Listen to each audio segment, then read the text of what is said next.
adequate arrangements. We have deployed every arsenal that we have to make sure that we protect Kenya, that we deal with the challenge. We have made preparations for isolation units, for surveillance, for treatment. In 23 counties, we have activated different mechanisms, and different hospitals have been already set up to make sure that if there was a case of Ebola in Kenya, we would know what to do with it. As I talk to the country this evening, we are screening every day any visitor who comes to Kenya. All our borders are on high alert.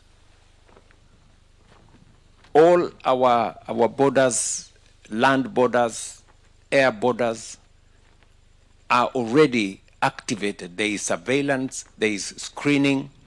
On average, we screen close to 3,000 people every day who either come to Kenya or are in transit, to make sure that those who show symptoms, we quarantine them, we isolate them, test them. Fortunately for our country, not a single person tested has tested positive for Ebola. And I want to ask leaders and citizens who have any doubt on the level of preparedness by the government of Kenya, that they should not have any such doubt. Our partnership with our friends, the American government, is a partnership that is mutually beneficial to us and to them. When President Trump asked the government of Kenya to support them by having a center in Laikipia Air Base, I gave the okay because it was an agreement and a partnership with friends who have worked with Kenya for 30, 40 years. The American government has supported us. They have deployed huge resources in Kenya to work with us on HIV/AIDS, to work with us on other diseases. They worked with us on Ebola. In fact, KEMRI was one of the institutions that worked on research on the vaccines for COVID, because we have a solid partnership with America and other partners. So the facility that is at Laikipia Air Base is not a facility different from all the other facilities that we have across Kenya. We have 23 other facilities set up in Kenyatta Hospital, in the police hospital in Nairobi, in Moi Teaching and Referral Hospital in Eldoret, in Kenyatta Hospital in Thika, in Alupe Hospital in Busia, and in many other areas. And these facilities are meant to make sure that there is proper screening, and if there is any positive identification of people who have Ebola, then immediately they are isolated, they are treated so that we avoid any spread of the disease. So I want to ask those who are questioning our preparedness or our preparing to make sure that we deal with a challenge if ever it gets to our country. What are they telling us? They are telling us we should not prepare. Are they telling us we should not be ready? And the fact that we could end up with a case is not far-fetched. We have security people serving in Congo DRC. We have thousands upon thousands of Kenyans in DRC.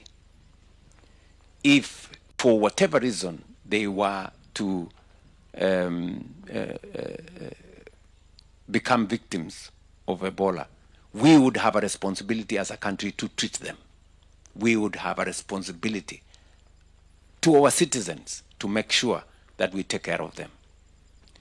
What the American government is doing is to work with us in partnership to build the capacity to make sure that if ever we needed a facility, that facility will be there to serve the people of Kenya and to serve our friends, including the Americans. And let me say this, for the avoidance of any doubt.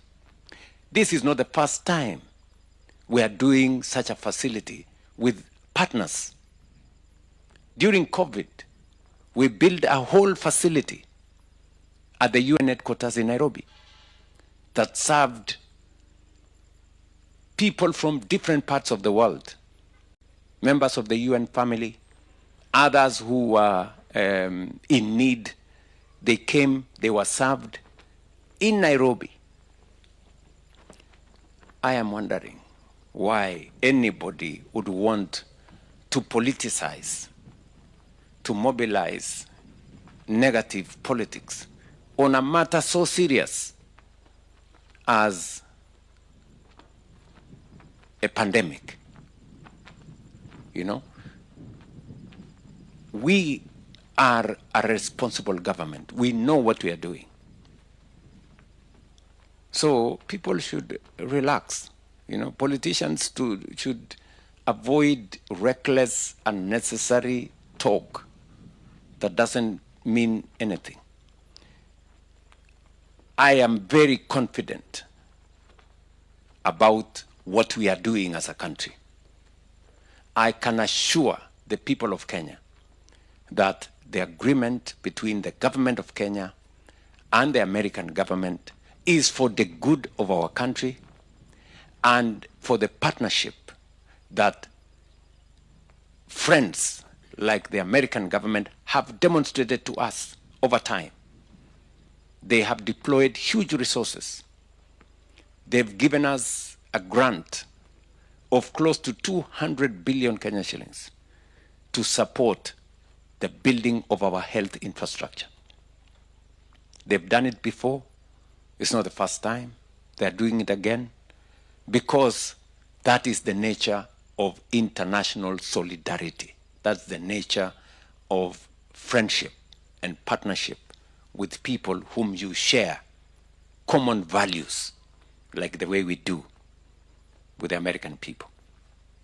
So I say this just to make sure that anybody who wants to know what it is, this is from me. The same way I am serious and committed about making sure that every citizen, irrespective of their financial or social status, has access to health. It is the same commitment that involves our commitment to dealing with pandemics, including Ebola. So, sorry if I have